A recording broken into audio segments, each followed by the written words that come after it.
Hi, my name is Gerhard Schwantner. Welcome to our webinar today. I appreciate you signing up. It's going to be an amazing 60 minutes. We talk about the making of a sales expert, how deliberate practice will give your team the edge in 2017. And to that end, I'd like to welcome the leaders. But before, if you haven't heard about Practical Learning, they're a Toronto-based company. They're also in the United States.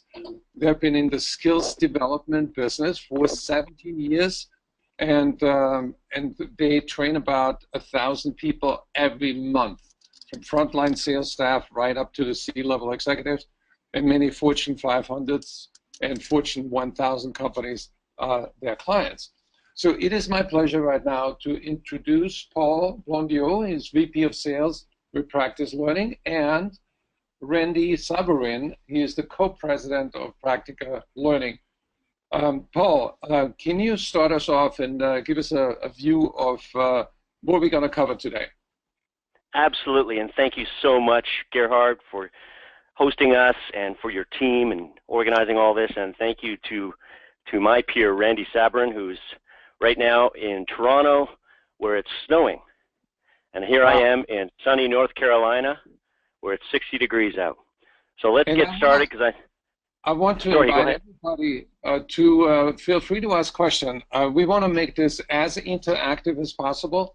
So when you think of a question, type it in, and I will see that, and we will handle maybe one or two questions as an interruption when we do our polls.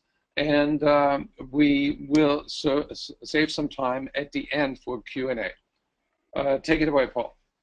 All right. Thanks again, Gerhard. All right, let's get started. We know that everyone on the call is extremely busy, and we want to dive right into the content, so let's do that. So I now have control. Here we go. We've introduced ourselves. Again, my name is Paul Bilodeau with Practical Learning, and in Toronto I have Randy Sabourin, who's our co-president also of Practical Learning. And we want to touch on what we're going to address over the next 60 minutes. So we're going to begin with a quick interlude, if you will, of what makes a sales expert. That will have us dive into the science of expertise. And yes, there actually is a science of expertise. What's missing in today's sales training? And we're going to be introducing the concept of deliberate practice, which was in the title of this webinar. And DP, short for deliberate practice. We'll talk about how that can impact your sales team's performance. And we'll end up with a few success stories and time for Q&A. So let's get started. Some of these experts out there you are very aware of. We've got Seinfeld, we've got Matt Damon, we've got a nice, famous basketball player who unfortunately lost last year. Then we have top pop stars and gymnasts, and finally top quarterbacks. And I have to share with you that when I was preparing this, I had Aaron Rodgers from the Packers up here, and unfortunately I had to change this over to Tom Brady. And I know Aaron is still great, everyone. And I'm not the biggest fan of Tom Brady, but you can't deny his level of expertise in his field and consistent performance at a high level. Then there's some people that you might not be completely aware of. One is this gentleman. He happens to be known as the Mozart of chess. He is one of the leading experts in chess. The world champion chess player Magnus Carlsen actually beat Bill Gates in a chess game in 9 moves. And he just had a documentary movie put out about him last year. Then we have Chris Botti, who, with all intents and purposes, is known to be the most prolific trumpet player of our time.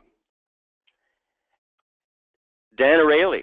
Dan Ariely is a professor at Duke University, psychology and behavioral economics, wrote the book Predictably Irrational. Outstanding gentleman.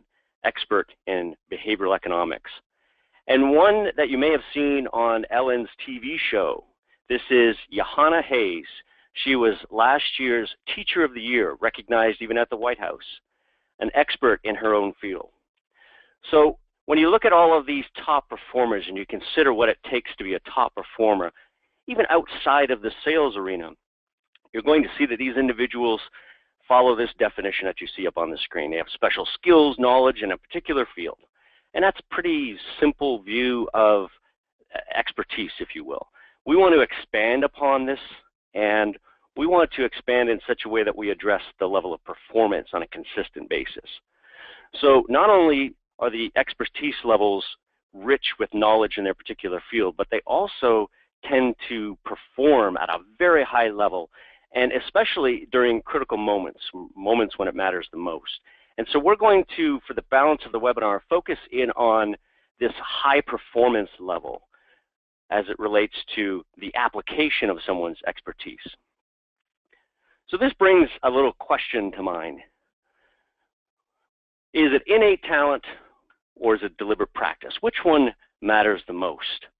And you look at a performer like this, consistent, 2 Super Bowl championships, outstanding performer, and you ask a question, which matters the most?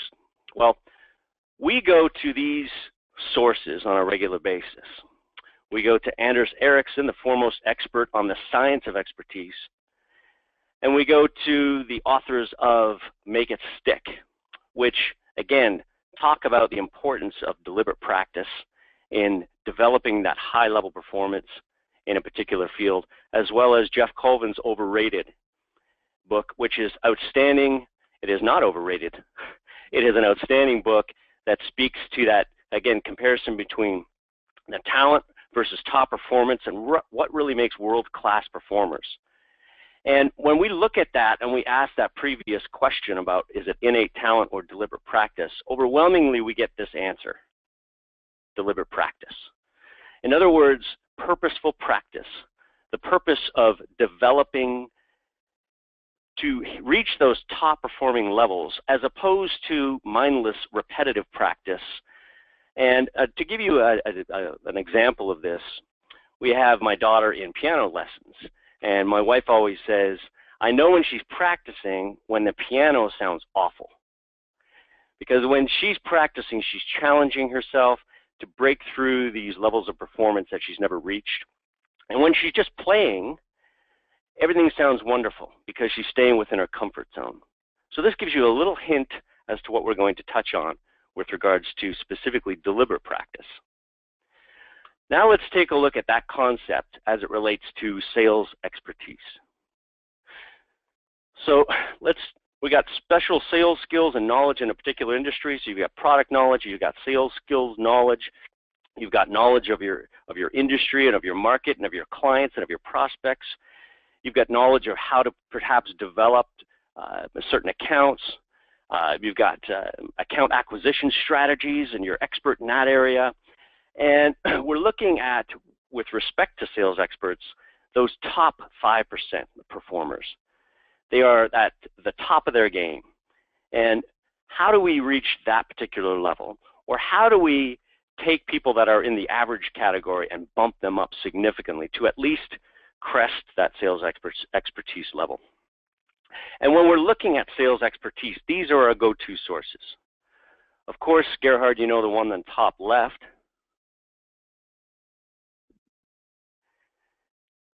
And then we have the other experts on there, Aberdeen Group, for the Boston, CSO Insights, which is part of the Miller-Heiman Group, and the HBR and Serious Decisions. Always constantly putting out research as to how we improve upon and increase our level of expertise in the area of sales effectiveness. So when we go to the experts... I need to add that Selling Power has been recognizing your company many times in our magazine. So you're one of the leaders in the learning field. Well, thank you so much. Thank you so much. So when it comes to which sales skills need most attention, you'll take a look at the screen here, and we've got 8 particular sales skills. Now, certainly there are much more than this, and we can reach the count of 150, I'm sure. And there's one that I want to focus in on that time and time again, organizations like Serious Insights, and CSO insights and HBR refer to this one particular skill of meaningful business conversations. So how do we expand upon more of a transactional product-focused conversation into something more meaningful, such that you get to the underlying unmet needs and wants of that prospect? So meaningful business conversations. And if we pull out, extract that one particular competency, if you will, you'll see that it's made up of a number of particular skills. So for us to say, we want you to improve upon your meaningful business conversation salesperson, they ask the question of, well, what does that take specifically? What do I specifically need to focus in on? And what you're seeing are as a skills list, if you will, and we'll get to that a little later, but a very specific targeted list of skills that we want to build upon, all of which relate to leading more meaningful business conversations.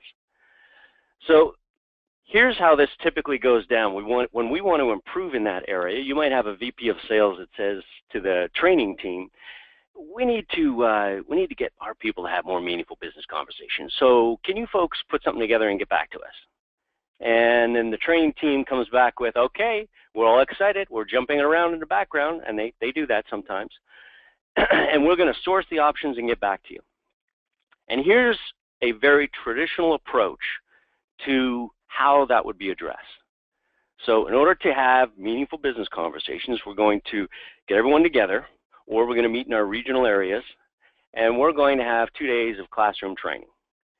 And of those 2 days of classroom training, we're going to have 70% that's lecture and 30% that's exercises. Everyone gets a workbook.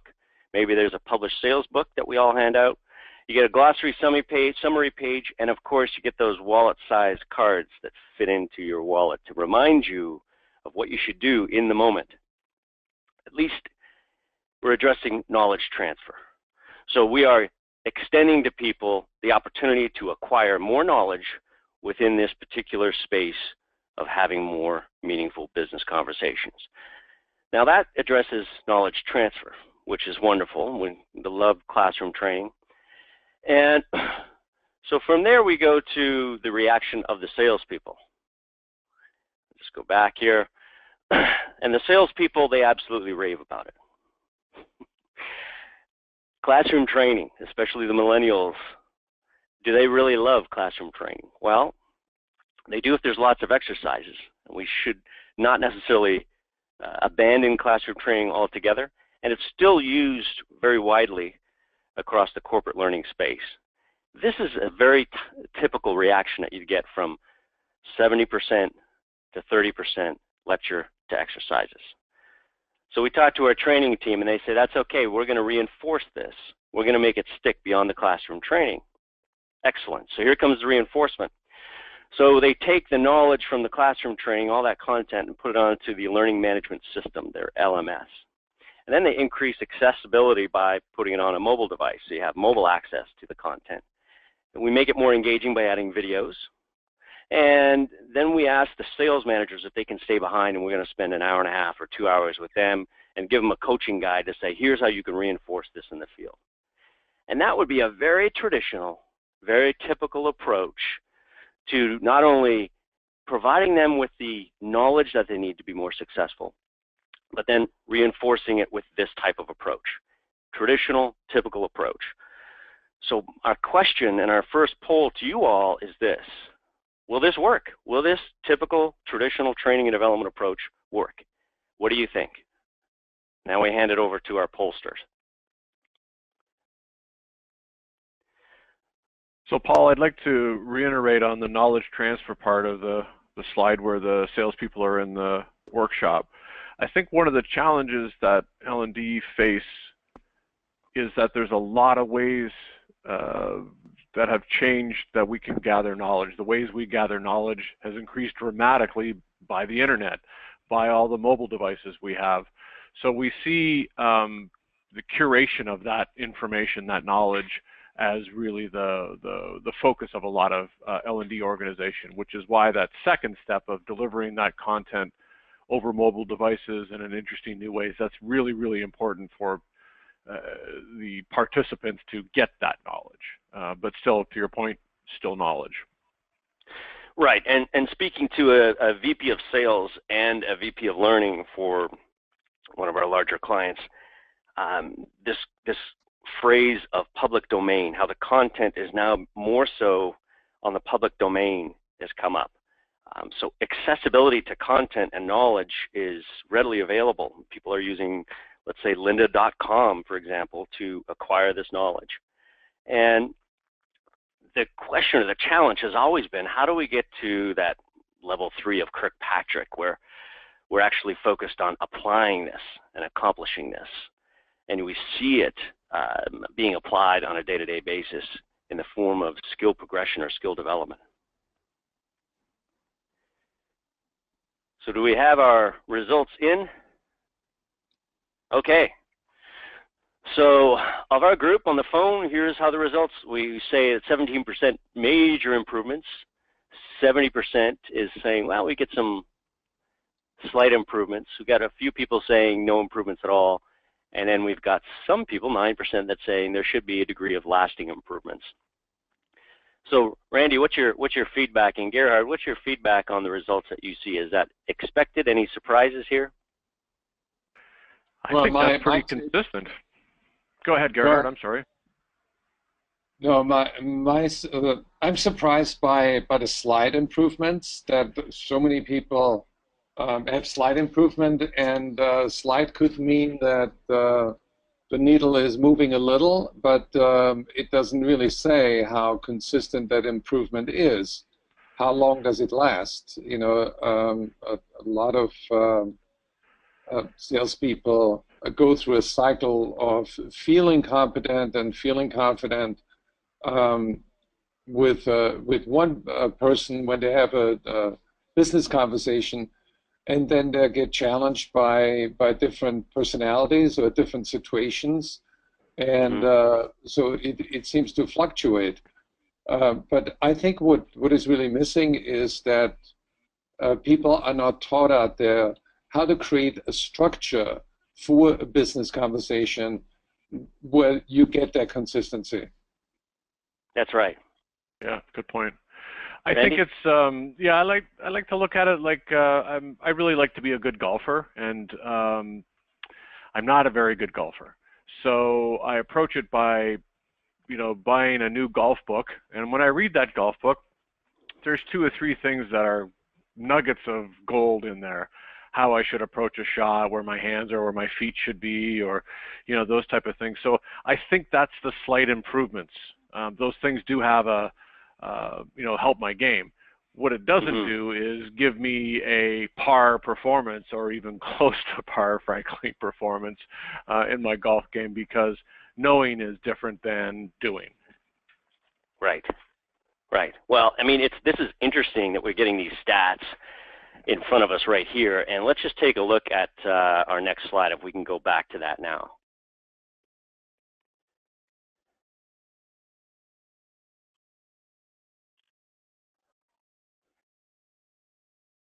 Okay.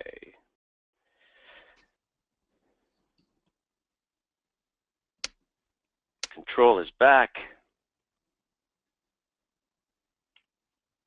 There we go. So CSO Insights provided recently with this stat, and it's been pretty consistent over the last 3 years. When it comes to sales training programs, 70% of them fail to meet expectations. And what we said earlier, the poll shows, is that 70% agreed that we would fail to meet the expectations, and we'd have just slight improvements, but nothing major. So it's ironic that the numbers worked out the way they did. Another stat here that you'll be interested in here is this from Xerox: a knowledge from sales training programs is lost within 120 days. That's 87% of what was learned in terms of knowledge by taking that traditional approach to learning will be lost within 120 days. And so we have to say that despite the fact that you know, it might sound like we're bashing sales training here, the reality is we still love sales training, and there's definitely a place for it. So from sales playbooks to account development models to social selling, deal pursuit strategies, all of this is essential to be successful out there. And so we want to reiterate the importance of the content and of that knowledge acquisition. The question we have is this one: how do we make it better? So how do we go about making sales training more effective so that all of you can take more advantage and leverage those investment dollars that you're putting into this?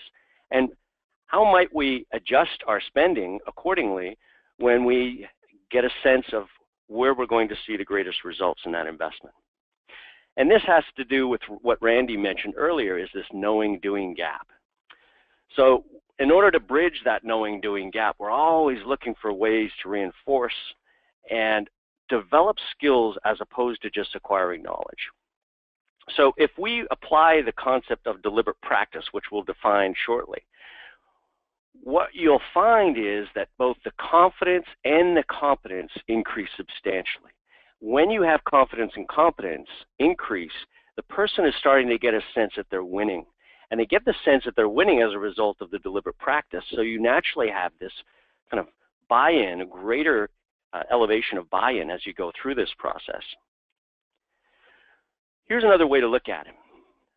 Currently, this would be the traditional approach to learning and development in general, not necessarily just sales training. On the left, knowledge transfer. On the right, you've got skill development. We're going to have mobile content, classroom training. We're going to add some e-learning components to it, work in some videos. Maybe we work in some gamification so we can make it more engaging and fun, especially for the millennials. And then we kind of hope that the managers are coaching. And so we might give them some resources, maybe a video of what good coaching and bad coaching looks like, send that out to them, hope they watch it. Maybe we'll put in some parameters to ensure that they do watch it and answer a few questions.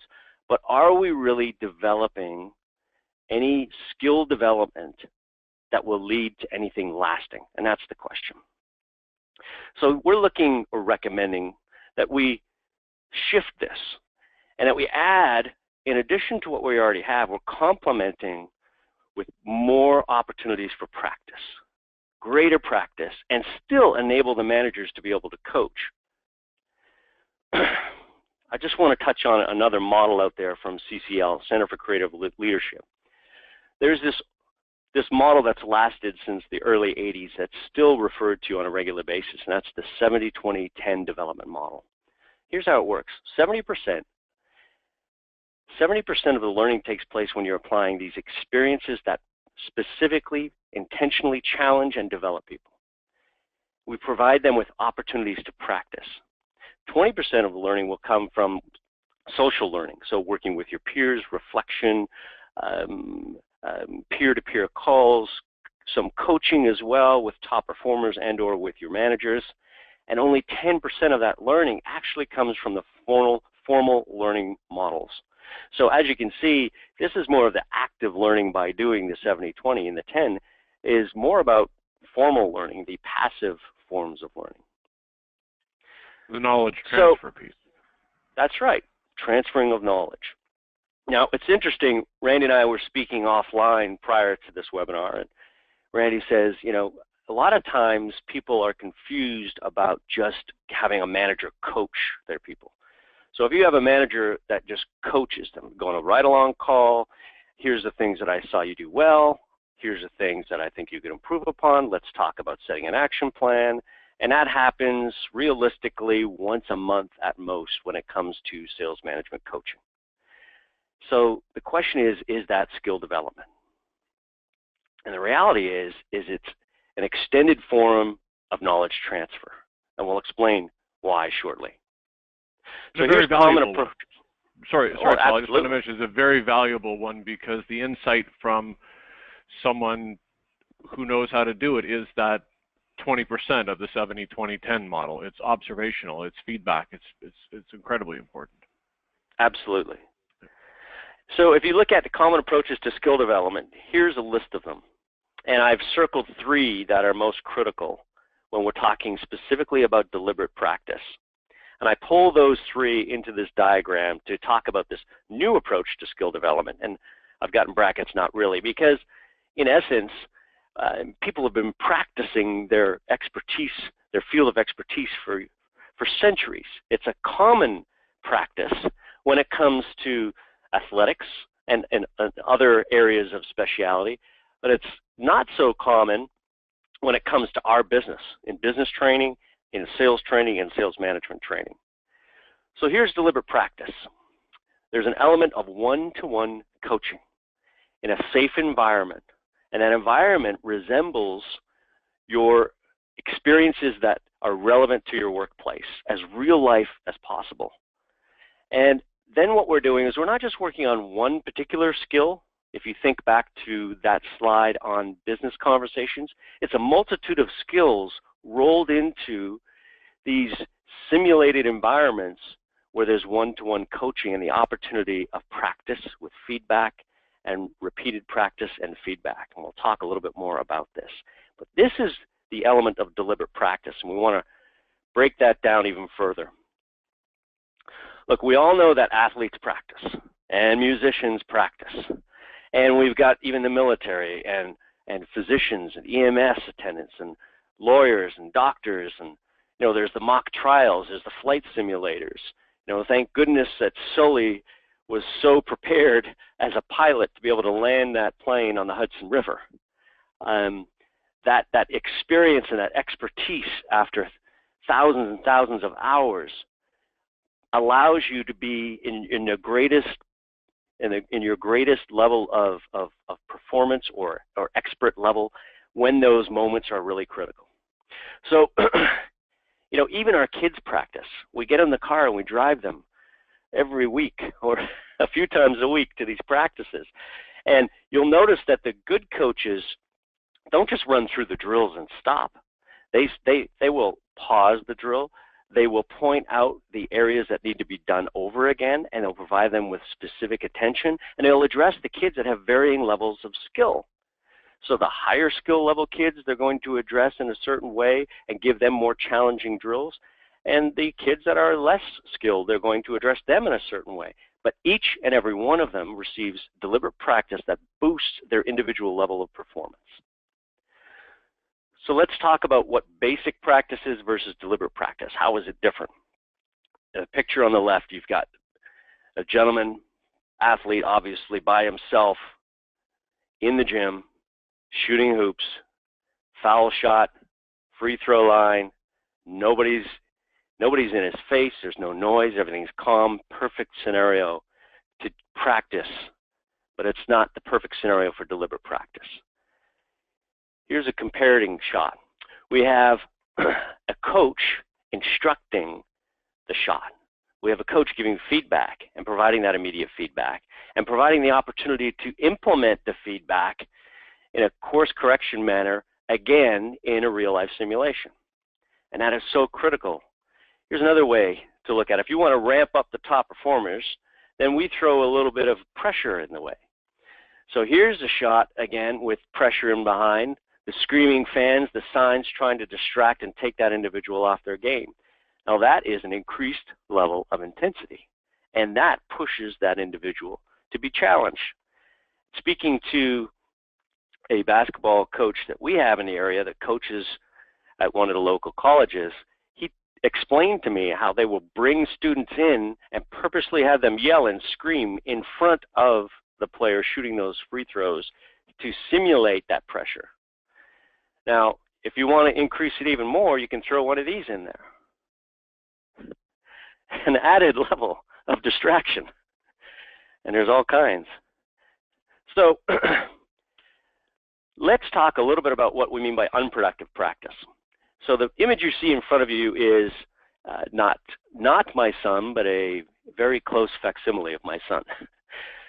My son, 14-year-old hockey player in the driveway, multitude of pucks, has one of those ice surfaces that he practices on, and he's there shooting 50 pucks every single day, and he forces himself to make so many shots. Well, that's wonderful. And I admire his discipline to it. And there will be a degree of skill lift just from the repetition. However, if we have no coach and he's not receiving feedback in the moment, and he's not able to apply those corrective measures, if you will, immediately and receive more feedback, then what he is doing here is there's a degree of mindless repetition. And so we're in the process of correcting that right now. Now, with deliberate practice, real-time interaction from the coach, we're measuring and reinforcing those skills and the nuances of the skills that need to be adjusted. We're adding levels of emotion to add to that pressure, if you will, that helps them break through those ceilings of performance. We've got intervals of reinforcement where there's time for him to forget what he's applied, and then we bring him back to it and repeat it again, and it instantly comes back, and that's when it's hardwired. And we build on the existing skills. We don't just target one, we interleave many skills at once.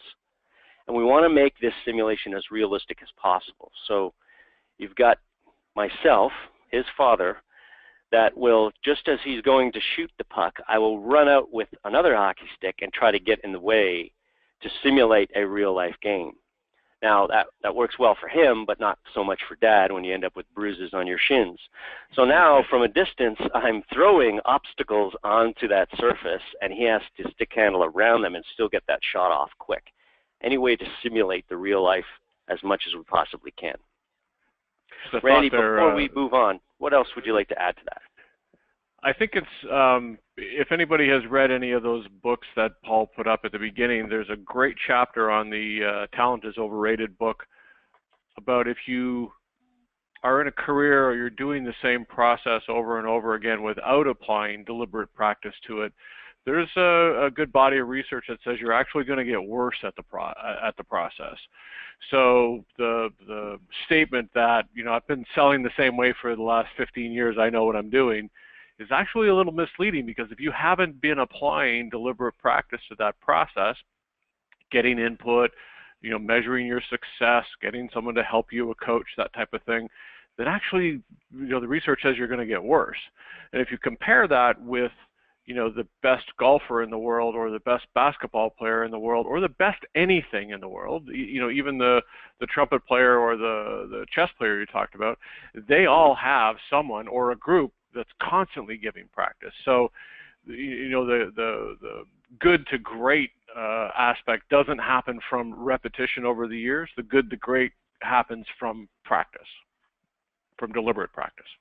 Well, that's very interesting, because a lot of people have sort of a belief system that really protects them from realizing they're not as good as they imagined. And the question that just came up that somebody's asking, how does the manager know when the knowledge is transferred? And also, how do you measure whether the skill is built? That's a great question. So I think we rely on some age-old techniques for understanding if the knowledge has been transferred, and I think Kirkpatrick, even though it's kind of a dated model, is a great kind of reflection of whether someone is doing something. So really what that comes down to is Kirkpatrick level 3, which is observation of behavioral change. So a sales manager knows the steps to create a value proposition. They know what a good value proposition is, and if they're on a sales call with their salesperson and they observe the person doing that correctly, then we know that the knowledge has been transferred, and we can start now working on the nuances of developing the skill. But if the salesperson hasn't, you know, doesn't grasp that, you know, step 2 of the value proposition, you know, isn't being articulated at all, then we have to go back to knowledge transfer. What we find almost all the time is that when we witness that type of piece of information that's missing from the conversation, the participant or the learner or the salesperson will say, "Oh yeah, I know that. I remember that. I just forgot to do it this time."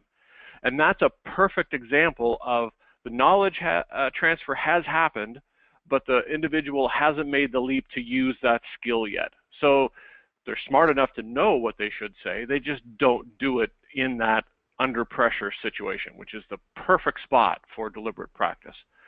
Unfortunately, we often interpret them not saying it in the moment as they need more training. They need more knowledge. And that's really not the case. They do know it, they just aren't confident enough or competent enough to use it in person. Did that answer the question, Gerhard? Yeah, yes, it does. I think there's the famous saying from Stephen Hawking, who said, "The greatest enemy of knowledge is not ignorance; it is the illusion of knowledge." That's wonderful. Yes, and if I could chime in here, you know, Randy, you and I have facilitated many sales training classes over the years, and one exercise that I used to do is I'd talk to the group about the difference between, and this is very basic stuff, everyone, the difference between open-ended questions and closed questions, and the importance of open-ended questions relative to having a meaningful conversation. Now, we would go through an exercise where they would have the choice to ask any types of questions that they want through the exercise. And even the most experienced salesperson would sit in what we called the hot seat when they had to ask these questions in the simulation. And their go-to questions were all closed-ended questions. And they really didn't understand why they weren't getting anywhere in the conversation. And when we had others watch, they walked away thinking, oh my goodness, I do this on a regular basis. I've been through the content on the open-ended closed questions I don't know how many times in my career of training, and yet I still prove right here in this exercise that I tend to default to the closed-ended questions. So if I'm unable to go through a coaching experience with practice, then to Randy's point, somebody says, do you know the difference between closed and open-ended questions? And the answer is overwhelmingly, yeah, ask me something different. And the answer is there is a big difference between knowing and doing. Monumental difference. That's another point that I think needs to be recognized, which is salespeople are exposed a lot to failure. I mean, they experience failure every single day, and it takes so many calls before you can find a prospect, and it takes so many prospects before you can create a customer. And I think salespeople need an underlying belief system that's very much like what the founder of Honda Motors has said, that success can only be achieved through repeated failure and introspection. So that really confirms your point that you want to be able to put salespeople in a sort of somewhat risky situation as far as their egos are concerned, and allow them to fail, and then allow them to think about it and give them the feedback and give them the corrective action. And only when they go through that repeated failure, they're going to win. It's the same with what you showed with the basketball hoop. Yes. I remember, trying to learn to shoot to score from mid-court, and nobody taught me. And it took like 37 shots before I sank one. So if I had somebody standing next to me and give me feedback, I would have learned a lot faster. Right. So the purpose of this becomes then creating an environment where that experimentation and failure isn't in front of a real customer, because and that's traditionally how we would learn. That 70% of the 70-20-10 rule is, I'm going to go make these mistakes in front of real customers. And we just can't do that anymore because we can't afford to. There aren't that many customers. Everyone counts now. I don't have so many customers that I can waste my first 50 on doing this wrong. And it might be costing the company $3,500 for that lead, for that interaction to take place. So yeah, there's a lot at stake. So let's go. Sorry, go ahead, Gerhard. The same with airline pilots. They're not going to put them in the fleet of a 777 and say, try to take off. They have a link trainer. They have an instrument that that gives them real responses, and the situation is totally fictitious. And that what good training like what you're doing is so great, because you allow them to simulate reality.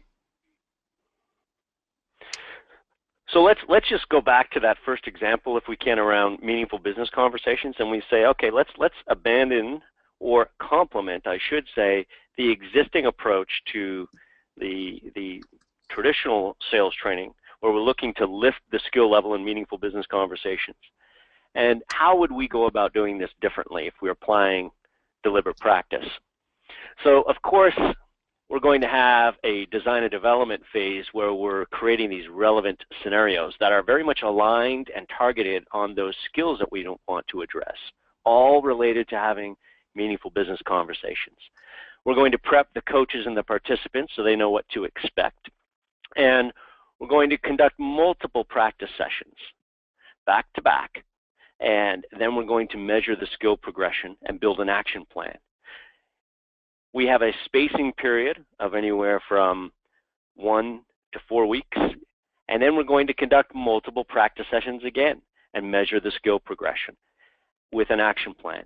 And we extend this as far out as we need to in order to get the results that we're looking for. Now, when it comes to applying this approach with deliberate practice to sales performance, we break them into really two categories. One is more foundational. So for most everyone that's on this call, you've got a sales process in place. It's already there. And the sales process is something that you have purchased and you've applied, and you're hoping that everyone uses it. And I'm sure that everyone understands it, and there's a question as to whether or not people are applying it. So there's a skill development that aligns with your sales process that can be addressed with deliberate practice. Onboarding. Right now, Gerhard, I'm sure you've seen some of the research out there, but CSO Insights is saying, well, 3 years ago, it took us 7 months to get a salesperson up to speed where they were productive. And now it's extended out to 10 months. So it's taking longer for companies to get salespeople up to speed. So if there's a way to shorten the knowledge transfer and reinforce that so that we have a degree of sales readiness in a shortened period of time by applying deliberate practice, there's an opportunity there. When it comes to competencies that we really want to address that are very specific, and here's some examples up here, from presenting in a boardroom to receiving inbound calls from a marketing campaign to high-level discovery meetings. Maybe it's also coaching. Maybe it's giving the skills to the sales managers to be very effective at coaching and offering feedback when it comes to behavior and performance. And more research is showing that giving these exceptional coaching skills to the sales managers and freeing up their time to do so, I need to put that in, it can make a monumental shift in terms of the results. And if you want to take a look at Excel Institute, for example, they do a ton of sales coaching papers and research, and these folks have identified you're getting as much as 39 to 40% lift in increased sales performance measured by number of reps that attain quota by implementing sales coaching. How do we make sure these coaches are doing it effectively? And then, go ahead, Randy. I was just going to say, the other skills that we see once we're engaged in a process is that leadership, both L&D and from the business side, also want to look at skills like, do you trust the salesperson? Do you like the salesperson? Are they coming across as confident? Those aren't process-driven type of skills, but more, and critical skills, absolutely, but they're really hard to measure in a coaching session or in a knowledge transfer session. But in a practice session, those are the type of things you could practice, sincerity, confidence, trust, all those type of soft skills, if you will. Yeah, one component I think of, Randy, is the importance of empathy, listening with empathy, right? Great example. All right, so here's a way of looking at this. In terms of deliberate practice when it comes to sales performance, just think of any time that there is a meaningful conversation, dialogue, whether that be an inbound call from a prospect, whether it be an outbound call to a CFO, whether it be a follow-up call to an existing account to get them re-engaged. There's various conversations that take place. Most of these conversations are rarely practiced and developed. And as such, we hope that they take place. And to Randy's point, after you've had, so let's say, 30 appointments, your manager finally joins you on one, that's when we find out that maybe the conversation isn't as rich as it needs to be. There's a way to change that. So we want to give you a few examples, and looking at the time here, Randy and Gerhard, maybe Randy, if we just choose 2 quick examples, and then we'll wrap up for Q&A.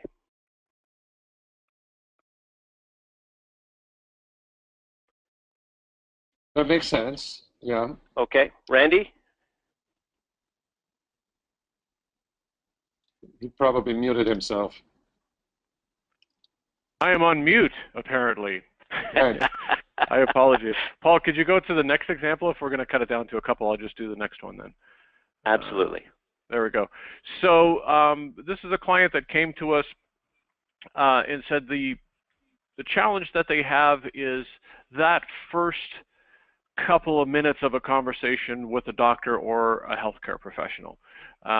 Pharmaceutical reps have a different sales process than other B2B type organizations, because it's not a specific, not always anyway, a specific meeting. Sometimes it's I'm going to be here on Tuesday to say hello. Is there anything new we should talk about? That first kind of minute of that conversation, the sales reps really need to be on their feet. They really need to improvise, take what's given to them, be interesting, be memorable.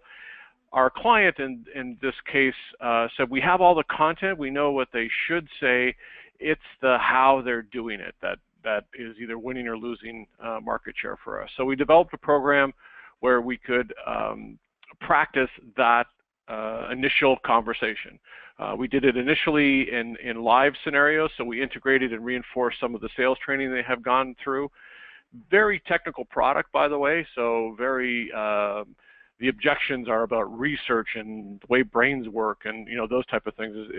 So it took a lot of time for the role players to become the experts in the process. The results were it was really amazing to see the difference. I had actually done ride-alongs before and after the workshop and the one-to-one telephone practice that we ended up doing with them. So the high impact statement, which is kind of like a value statement for the rest of us, and certainly the business improvisation skills using what's there. So we saw a 12% increase in market share for the particular drug, and that was over a 9-month period.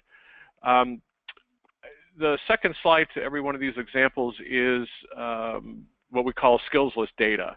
So as the participants are practicing, we're measuring the individual skills that they're either doing correctly or not, and then giving them feedback, because that's the critical part of deliberate practice is, when you ask, the next question, it wasn't an open-ended question. So if that's a skill that you want to develop, you didn't work, that didn't happen. So let's go back and try that that scenario again and use an open-ended question. So there's some of the data on some of the skills, whether they were memorable, another soft skill, but hard skills like, did they incorporate data from the doctor in their conversation? Excellent. The next example, these were, we call them branch managers, but they're kind of like regional managers. This is an insurance company, and they had 200 of their managers that they wanted to coach their salespeople. So we started off with coaching or working with the managers as opposed to the people in the front line.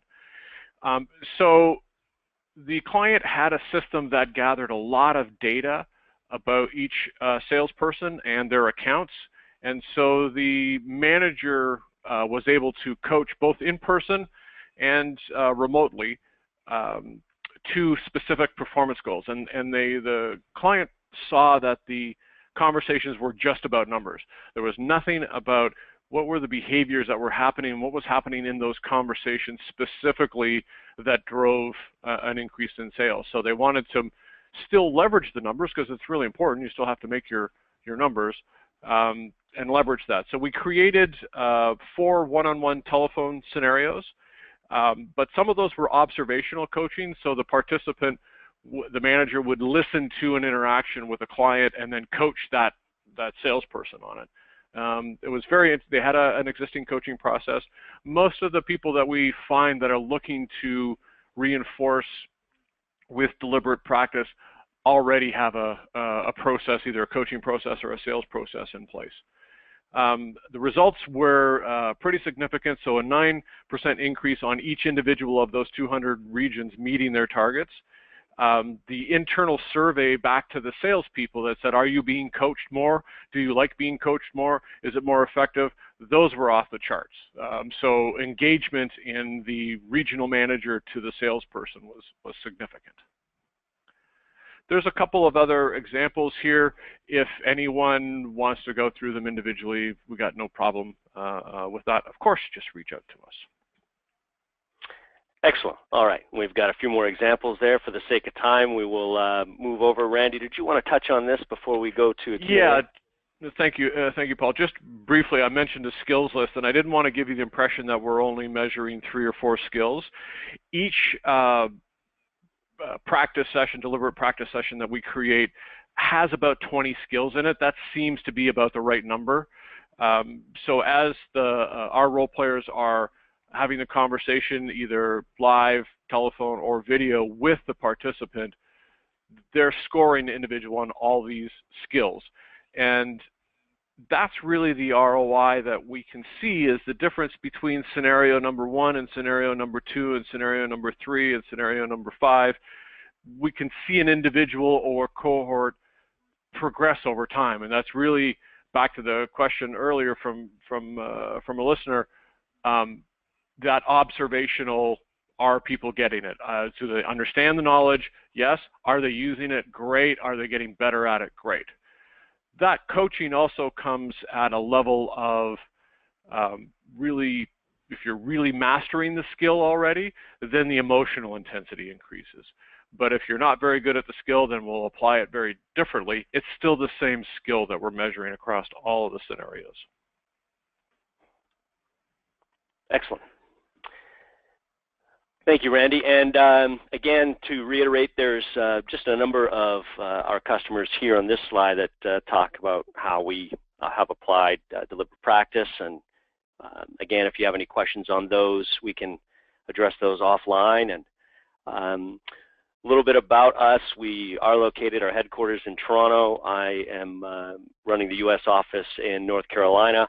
We have over 650,000 coaching practice sessions under our belt over the last 15 years. NPS score of 87.2. One point, we do offer this in several languages, and we have 80+ professional role play coaches that not only assist in playing that, quote, character, if you will, during that simulation, but are able to switch over to coaching mode and offer exceptional feedback, and then switch back to the simulation, and extremely skilled individuals. So let's jump into Q&A and see if we can address any questions here in the next few minutes. Well, thank you so much. This was really fascinating to me. There are a lot of questions, and one of them is, somebody's asking, are there scenarios in which this plan works better with certain personality types, or should this work equally with all people? I can feel that one, Randy. So the short answer is with all personality types. It is recommended that that we move to a one-to-one coaching environment, especially with all salespeople who, again, have a bit of an ego, which would be all salespeople, no matter what their behavior style or personality style is. That creates a safe environment where it is just them and the role play coach. And they are there for the purpose of improving that individual, and we make it safe for them to go ahead and make mistakes. And we won't judge them. We're not going to share it with their peers. It is just you and them, and the purpose is in that moment to get them to become at a higher level of performance. So mistakes become part of that process, and it's only in a safe environment where any personality is really comfortable in that. Awesome. We have 4 more minutes, so we have 4 quick questions. One is regarding training. How do you feel about pre and post testing? Ooh, that's a good one. Testing has value because it helps someone to recall information, and the process of recalling is very important. It's kind of how the testing is done. So we often call testing benchmarks, and we'll often create a scenario before any training has happened and have all the participants go through that as a benchmark. Here's their skill level today. Then they go through the knowledge transfer training, then they go through practice with us, and then we have another scenario, say 4 or 5 months later after the whole onboarding process or whatever the process is over, and then we have another benchmarking scenario and compare the two. And that's the journey that the individual learner. So for me, that's an important measurement. What testing unfortunately doesn't do is allow people to take chances and to practice and to, you know, make mistakes. No one wants to make a mistake on a test. The test is not the place to make a mistake. So as long as there's an opportunity to practice, I think tests are really good to measure whether that practice is working, but it's not practice. Got it. I'm answering some questions privately because somebody's asking about the cost of this, so we're going to answer that separately. Quick question about what question can a manager ask somebody that they're interviewed to determine the coachability of their person? That's a great question. That is a tough one. You want that one, Paul? Sure. I guess there's 2 approaches. One would be to use a behavioral type question to ask for an example of when they received, let's say, coaching that they did not necessarily agree with. So you're asking for a real life story that might kind of display a sensitivity to coaching. Another one that you hear more of is where in the interview process you're actually working in a role play or simulation and having them go through that. And what you're measuring more so is not necessarily how they did within that simulation, although you can't help but notice that, but you're giving them feedback and asking them to repeat it with that feedback, and then you're gauging how they respond to that coaching in the moment. And that's a great way to do that. Another quick question, and I think we're going to take this offline. How can I become a coach? Are there courses for that? What are some of the best practices to get your salespeople feeling confident in the product that they're selling quickly? Well, oh, go ahead, Paul. Sorry. Well, I was going to say, I think, so in the design and development phase, if you will, we would need to get really clear as to what the real life scenarios would best represent when they might display a lesser level of confidence, and kind of pinpoint what particular skills there are, and then walk them through the simulation, kind of overlaying any content that might boost their level of confidence, and then have them become, a lot of times what it is, Gerhard, is they don't know how to deal with the objections in the moment. Right. And if you give them that skill, it really helps. Final question. Sorry, I was just going to say quickly that the scenarios need to be realistic and have your products in them. So the scenarios can't be about selling a pencil. They actually have to be about your real product and real objections that people will have about them. And that really helps cement the content knowledge of the products. So final question, and I think everybody, there are actually more questions, and we can answer them by email afterwards because you have collected the questions and the emails.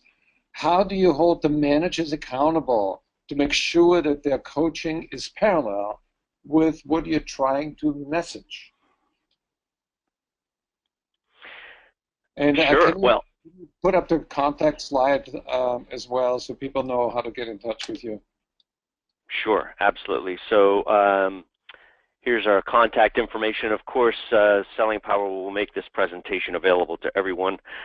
And we're more than happy to answer your questions offline. To answer that question quickly, Gerhard, would be that, again, the simulation that is real life to a coaching moment where we're coaching the coaches on becoming more effective, and we aligned that to an existing coaching methodology that they should already be practicing. And so we're giving them the skills, and we're also reinforcing that content that they should be applying. Well, I want to thank everybody for participating today. We have recorded this today, and it will be on Selling Power website starting tomorrow, so we will send everybody an email so you can follow that presentation again. You can share it with your team in the office.